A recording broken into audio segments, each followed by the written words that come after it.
Imagine Gambia is a very poor country. Let's face the facts.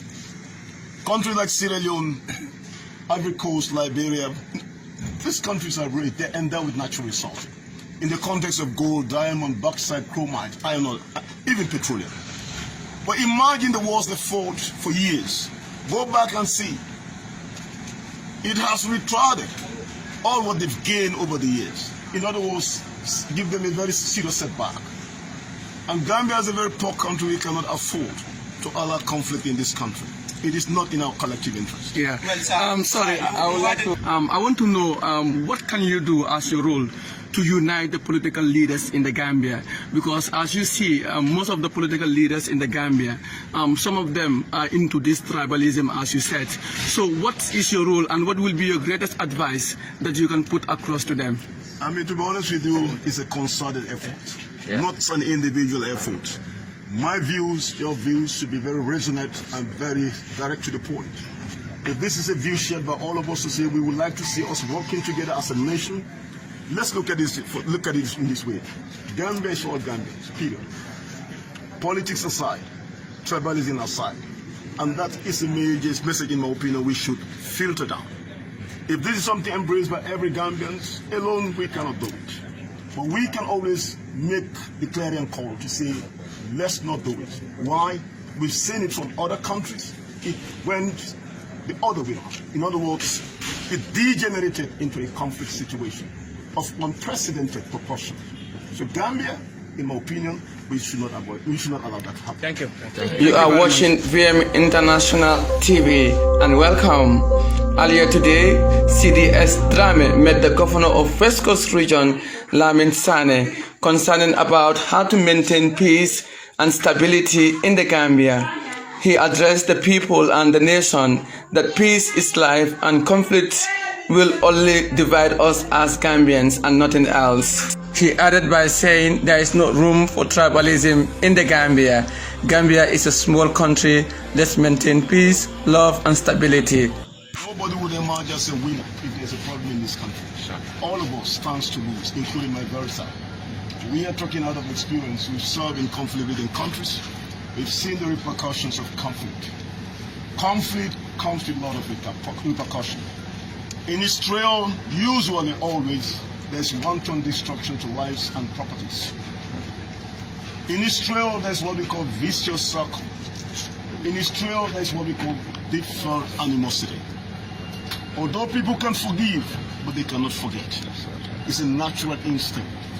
You guys basically as journalists, usually always having drawn useful lessons from other conflict situations across the world. What is the main cause of conflicts in Africa?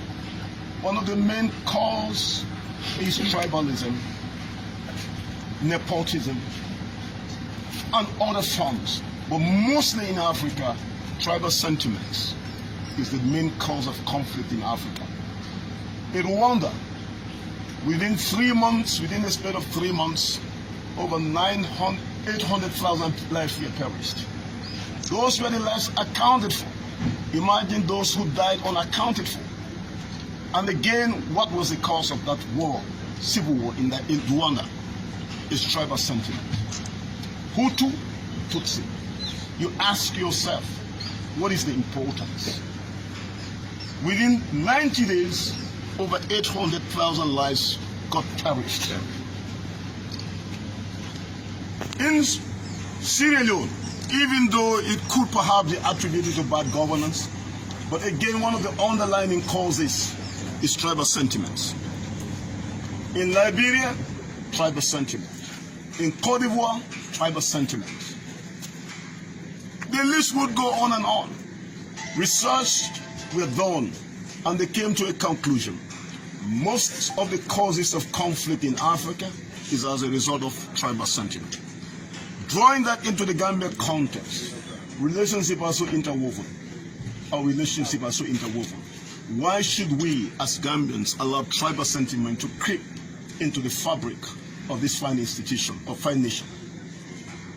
Let me be very clear. No individual tribe stands to win if there is a conflict. All of us would be a loser.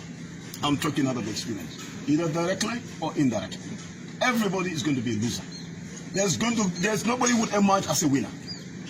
Nobody would emerge as a winner. Virtually everyone is going to be a loser, directly or indirectly. So we have a choice to make.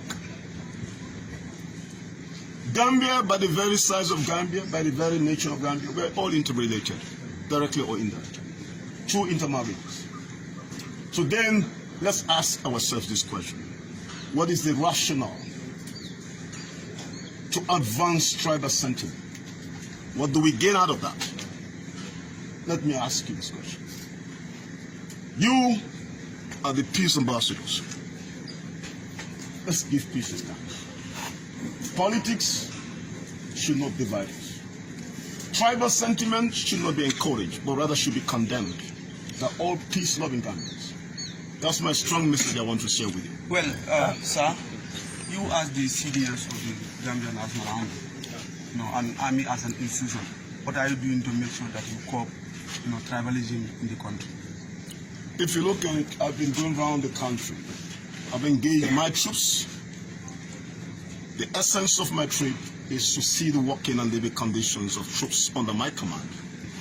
Equally use that moment, perhaps, to put across or use the platform to share with them my perspective as to what I expect from each and every one of them. And the perspective is such a wide perspective. How do we reorganize and restructure the armed forces? And what individually and collectively we can play to advance that agenda as a team. Because in my strong view, it's a teamwork. I may have the vision, I may have all the plans, but again, it requires consultative efforts and synergy of